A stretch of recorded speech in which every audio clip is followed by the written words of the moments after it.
El sonido no fue fuerte. No fue una alarma ni una llamada desesperada. Fue una vibración breve, casi tímida, sobre la madera de la mesita de noche.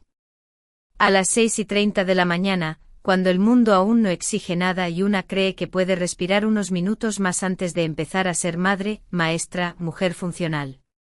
Extendí la mano sin abrir del todo los ojos. Ese gesto automático fue el primero de muchos errores. Leí el asunto del correo con la vista aún empañada por el sueño. Banco. Actividad inusual. Cuenta conjunta. Sentí como el cuerpo se me tensaba antes incluso de entender. Abrí el mensaje. 50.000 euros. Transferencia internacional. Si no reconoce esta operación, contacte inmediatamente. El aire se volvió espeso. El silencio del piso, que normalmente me resultaba reconfortante, se transformó en algo amenazante. Giré la cabeza hacia la pared que separaba mi habitación de la de Lucas. Dormía. Su respiración era regular, tranquila. No podía permitir que se despertara con ese latido desbocado que ya me sacudía el pecho. Cuenta conjunta. Solo había una. La que había compartido con Ricardo. Mi marido. Mi esposo. El hombre al que había enterrado, o eso creía, hacía 3 años. Me senté en la cama. El suelo estaba frío bajo mis pies. La habitación olía a detergente y a café viejo, restos de una rutina que había aprendido a sostener sola. Recordé el día del accidente sin querer. La llamada. El barranco. El coche calcinado. La alianza que me devolvieron con una inscripción que aún podía leer de memoria. Sofía y Ricardo juntos para siempre. Qué frase tan cruel, pensé de pronto. Me llamo Sofía. Tengo 32 años. Soy maestra de primaria en una escuela pública de Barcelona. Durante 3 años me definí como viuda sin cuestionarlo demasiado, porque cuestionarlo dolía más que aceptarlo. Ricardo murió, dijeron. Murió instantáneamente. No hubo cuerpo completo. No hubo despedida real. Solo cenizas, papeles y silencios. Con el seguro de vida compré un pequeño departamento. Guardé lo demás para Lucas. Mi sueldo apenas alcanzaba, pero me repetía que eso también era amor, sobrevivir sin quejarse. Lucas empezó la primaria este año. A veces me pregunta por su padre. Yo le digo que nos cuida desde las estrellas. Me odio un poco cada vez que lo hago, pero hasta ese día, era la mentira más piadosa que conocía. Marqué el número del banco con dedos torpes. Eran las 7 de la mañana y sentía que llevaba horas despierta. La voz automática me hizo recorrer opciones que no escuché realmente. Cuando por fin habló una persona, sentí un alivio extraño, como si una autoridad externa pudiera devolverme el orden. Dije mi nombre. Dije lo del correo. Dije que tenía que ser un error. Dije que mi esposo había muerto. Hubo un silencio al otro lado. Un tecleo. Un segundo silencio. La transferencia se había realizado el día anterior desde la sucursal de la Avenida Diagonal. Firma digital. Clave de seguridad. Imposible, repetí. No como argumento, sino como súplica. Me pidieron que fuera a la sucursal. Que tenían grabaciones. Que quizá podrían aclararlo. Colgué sin despedirme. Me quedé mirando la pantalla apagada del teléfono, esperando que algo se deshiciera solo. Nada lo hizo. Dejé a Lucas en el colegio con mi madre.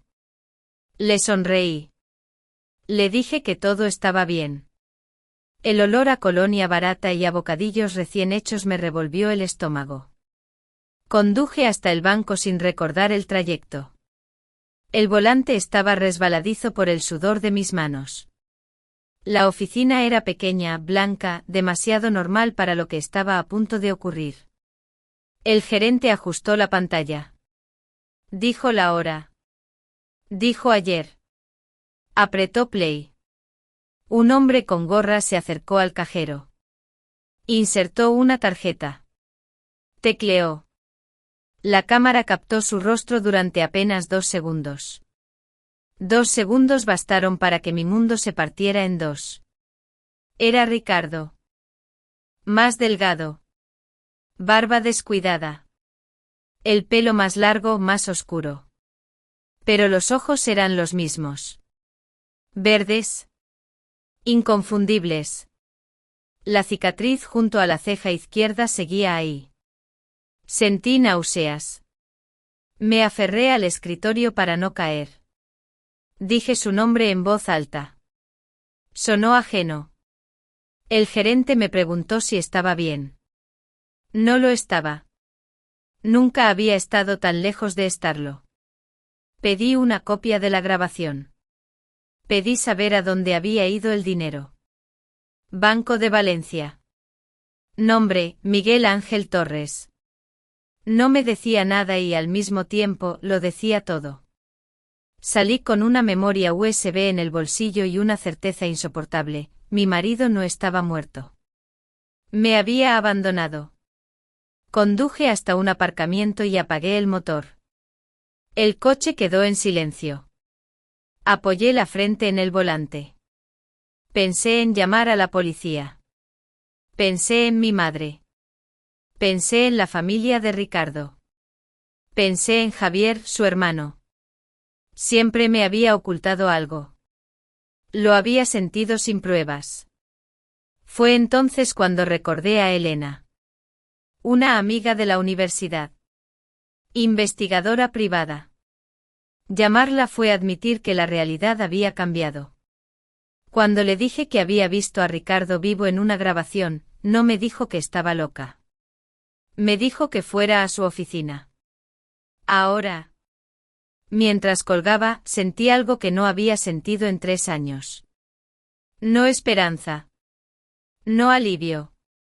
Algo más peligroso, claridad. Y supe que pasara lo que pasara después, ya no volvería a ser solo una viuda. Algo mucho más oscuro acababa de despertar. La oficina de Elena estaba en un 3er piso sin ascensor, en un edificio antiguo del Raval que olía a humedad y café recalentado. Subí las escaleras demasiado rápido, como si el corazón quisiera adelantarse al resto del cuerpo. Cada escalón resonaba hueco, amplificando mis pensamientos. Cuando Elena abrió la puerta, no sonrió. Eso fue lo primero que me tranquilizó. Sonreír habría significado que no me estaba tomando en serio. Entré sin decir nada. Saqué la memoria USB del bolso como si fuera una prueba contaminada y se la tendí. Elena la conectó a su ordenador. No habló mientras el archivo se cargaba. El ventilador del equipo hizo un ruido agudo constante. Afuera, alguien gritaba en la calle. La vida seguía, indiferente. Vimos el vídeo varias veces. Primero en tiempo real. Luego en cámara lenta. Luego congelando fotogramas. Elena se acercó a la pantalla, entornó los ojos, volvió a sentarse. Finalmente dijo lo que yo ya sabía, pero necesitaba oír de alguien más. Era él. No había duda técnica ni margen para el autoengaño. No era un parecido. No era una ilusión provocada por el trauma. Ricardo estaba vivo. Respirando. Usando sus claves. Tocando un dinero que había guardado para nuestro hijo. Sentí una oleada de calor subir desde el estómago hasta la garganta. No lloré. No todavía. El llanto vendría después, cuando el cuerpo entendiera que ya no había nada que proteger. Le conté todo el accidente. Cada detalle que recordaba. El día. La llamada de la policía. El coche calcinado. Los restos. La alianza. Mientras hablaba, Elena no me interrumpía. Tomaba notas. Cuando terminé hizo la pregunta que nadie me había hecho antes. ¿Quién identificó el cuerpo? Javier, dije. Su hermano mayor. El silencio que siguió fue distinto. Más denso. Elena se reclinó en la silla, cruzó los brazos. Me explicó con la voz neutra de quien ha visto demasiadas mentiras bien construidas, lo conveniente que había sido todo. Un coche quemado. Un cuerpo irreconocible. Un familiar directo haciendo la identificación. Un seguro cobrado rápido. Yo asentía sin mirarla, porque cada palabra era una pieza que encajaba demasiado bien. Me dijo que necesitaba unos días. Que investigaría el informe del accidente, el rastro del dinero, la identidad de ese tal Miguel Torres. Yo asentí como si los días fueran algo que me sobraba. En realidad, cada hora se me hacía interminable. Los siguientes 4 días viví una doble vida que no había elegido. De día, era la madre funcional. Desayunos, mochilas, deberes, cuentos antes de dormir. El olor del jabón infantil me rompía por dentro. Lucas me preguntaba si estaba cansada. Yo le decía que un poco. No sabía cómo explicarle que su padre había muerto 2 veces y ninguna había sido real. De noche me convertía en algo distinto. Me sentaba frente al portátil con la grabación abierta. Miraba el rostro de Ricardo una y otra vez. Buscaba señales. Culpa. Miedo. Algo que justificara. No encontraba nada. Solo a un hombre haciendo lo que había planeado. Cuando Elena llamó al 5.º día, su voz sonaba tensa. Me pidió que fuera a su oficina y que me sentara. Eso nunca es buena señal. Tenía documentos esparcidos por el escritorio. Registros. Fotografías. Direcciones. Me habló de Miguel Ángel Torres. Un nombre legalmente registrado 6 meses antes del accidente. Valencia. Un piso primero. Luego una casa grande en las afueras. 450.000 euros. Sentí que el suelo se movía. Me mostró una foto impresa. Ricardo en una playa, abrazando a una mujer rubia. Ella tenía la mano sobre el vientre. Estaba embarazada. No lo dije en voz alta. No hacía falta. Elena asintió. Luego otra foto. Un bebé. Ricardo besando a la mujer en la mejilla. Sonriendo de una forma que yo ya no recordaba. Valeria Montero, dijo. Abogada. Se conocieron antes del accidente. Antes de que yo me quedara sola con un niño pequeño creyendo que el amor también podía morir en una carretera. La palabra doble vida se me quedó corta. No era doble. Era una sustitución completa. Yo había sido borrada con método. Luego vino lo peor. El seguro. El contrato. La letra pequeña. La firma falsificada. 50% cedido a su madre por supuestas razones médicas. El dinero transferido a Javier. Una casa comprada en efectivo.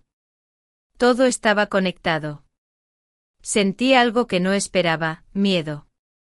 No solo por mí, sino por Lucas. Si Ricardo había sido capaz de fingir su muerte, ¿de qué más sería capaz para proteger su nueva vida? Pregunté qué podía hacer. Elena fue honesta. La evidencia no bastaba. Necesitábamos que hablara. Que cometiera un error. Que se creyera a salvo. Me propuso una trampa. Llamar a Javier.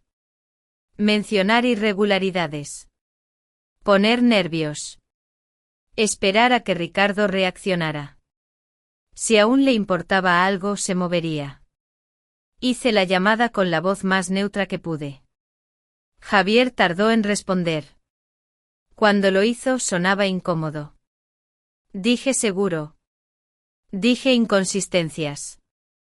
Dije devolución de dinero. El silencio al otro lado fue demasiado largo. Colgó abruptamente. Elena me miró y asintió. Habíamos tocado algo sensible. 2 días después llegó el mensaje. Necesitamos hablar sobre el seguro. Mi cuerpo reaccionó antes que mi mente. Las manos me temblaban. El corazón se me subió a la garganta. Elena sonrió sin alegría. Parque de la Ciudadela. Lugar público. Grabación. Policía avisada. Esa noche no dormí. Miré a Lucas dormir. Su respiración tranquila. Su cara aún inocente. Me prometí algo en silencio, esta vez nadie más decidiría por mí. Al día siguiente, mientras caminaba hacia el banco junto a la fuente, sentí el sol en la piel. El olor del agua. El murmullo de la gente. Y entonces lo vi. Ricardo. Caminaba hacia mí como si nada. Como si no hubiera enterrado una vida entera. Se sentó a mi lado. Dijo mi nombre. Su voz era la misma. Eso fue lo que más me dolió. Y supe que pasara lo que pasara después, ya no había vuelta atrás. Porque el hombre que yo había enterrado no estaba muerto. Y el que tenía frente a mí, tampoco era el que había amado. Se sentó a mi lado sin mirarme al principio. El banco estaba frío, la piedra húmeda por la bruma que subía desde la fuente. El parque seguía vivo, pasos, risas lejanas, bicicletas cruzando como si nada estuviera a punto de romperse. Yo sentía el micrófono pegado a la piel, un latido extraño bajo la blusa. Respiré hondo. El aire olía a hojas mojadas y a metal. Dijo mi nombre como lo decía antes, arrastrando apenas la última sílaba. Ese detalle me atravesó más que la barba nueva o la gorra. Lo miré. Sus ojos verdes no habían cambiado. El resto sí. La forma de sostener el silencio, sobre todo. Antes se inquietaba. Ahora parecía cómodo en él. Me corrigió cuando lo llamé Ricardo. Dijo que ahora era Miguel. No sonrió. Tampoco se disculpó. Me explicó con una calma que me dio náuseas, que las deudas, las expectativas y la vida que llevaba lo asfixiaban. Habló como si yo fuera una espectadora razonable de su decisión. Como si fingir su muerte hubiera sido una reestructuración necesaria. Le pregunté por Lucas. No elevé la voz. Me sorprendió mi propia serenidad. Dijo que no lo había abandonado, que le había dado una vida mejor a través del dinero. Mencionó el seguro. Los ahorros. Evitó mi mirada cuando nombró los 50.000 euros. Dijo que los necesitaba. Dijo que ahora tenía otro hijo. Y otro en camino. Sentí un calor seco subir por el pecho. No grité. No lloré. Me levanté. El banco crujió bajo mis piernas. Le dije que no iba a ayudarlo. Que iba a hacer exactamente lo contrario. Su expresión cambió. Apareció la amenaza, esa que yo ya conocía de otras bocas, tribunales, custodia, conexiones. Dijo el nombre de Javier como quien saca un cuchillo. Entonces escuché la voz detrás de nosotros.